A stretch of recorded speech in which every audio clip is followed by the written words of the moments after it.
محترم ناظرین و سامعین، السلام علیکم ورحمۃ اللہ وبرکاتہ۔ استقبال ہے آپ کا بھارت اردو ٹائمز پر۔ جی ہاں دوستو، مغربی اتر پردیش میں 10 فروری کو ووٹ ڈالنے ہیں۔ ایسے میں سبھی سیاسی پارٹیوں نے اپنا دورہ شروع کر دیا ہے اور لوگوں کو رجھانے کے لیے، اپنی طرف لبھانے کے لیے، اپنے امیدوار کو کامیاب بنانے کے لیے ہر ہتھ کنڈے اپنا رہے ہیں۔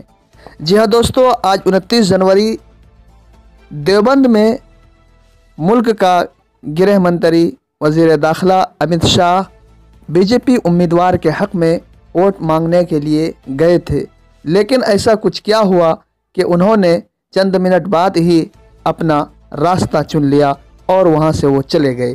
آئیے اس پر تفصیلی روشنی ڈالتے ہیں۔ اتر پردیش اسمبلی انتخابات میں بی جے پی کی تشہیری مہم کے لیے مغربی یو پی میں نکلے مرکزی وزیر داخلہ امت شاہ کا دیوبند کا دورہ بد انتظامی کی نظر ہو گیا۔ جی ہاں دوستو، اسی کے سبب وزیر داخلہ امت شاہ کافی ناراض دکھائی دیے اور محض چند منٹ بعد ہی وہ اپنا دورہ درمیان میں چھوڑ کر سہارنپور کے لیے روانہ ہو گئے، لیکن ان کے استقبال میں ان کی پارٹی کے کارکنان کافی ناراض نظر آئے کہ وہ امت شاہ بیچ میں ہی اپنے دورہ کو چھوڑ کر واپس چلے گئے۔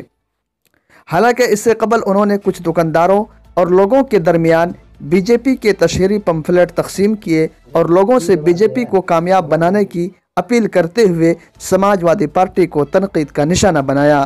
وزیر داخلہ امت شاہ کی آمد کے سبب یہاں سیکورٹی کے سخت انتظامات کیے گئے تھے اور بازار بی جے پی کے جھنڈوں سے بھر دیے گئے تھے، لیکن پروگرام کے دوران ہوئی بد انتظامی کے سبب وزیر داخلہ یہاں تک نہیں پہنچ سکے اور واپس لوٹ گئے، جس کے سبب پھول مالائے، پگڑی اور شال وغیرہ لے کر ان کے استقبال کی تیاریاں کر رہے کارکنان اور تاجر کافی مایوسی دیکھنے کو ملی۔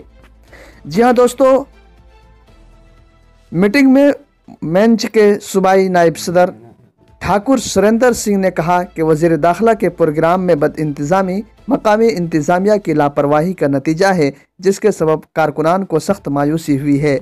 انہوں نے کہا کہ امت شاہ کا اس طرح دیوبند سے واپس لوٹنا دیوبند کے عوام کے لیے افسوس کی بات ہے۔ اس دوران دیگر کارکنان موجود رہے۔ اس سے قبل مظفر نگر میں امت شاہ نے سماج وادی پارٹی اور آر ایل ڈی پر جم کر نشانہ سادھا اور لوگوں سے بی جے پی کو ووٹ دینے کی اپیل کرتے ہوئے کہا کہ اگر سماج وادی پارٹی کو ووٹ دیا گیا تو ایک مرتبہ پھر مظفر نگر فسادات کی آگ میں جل جائے گا۔ جی ہاں دوستو، یہ مختصر سی تاریخ تھی آج کی دیوبند کی۔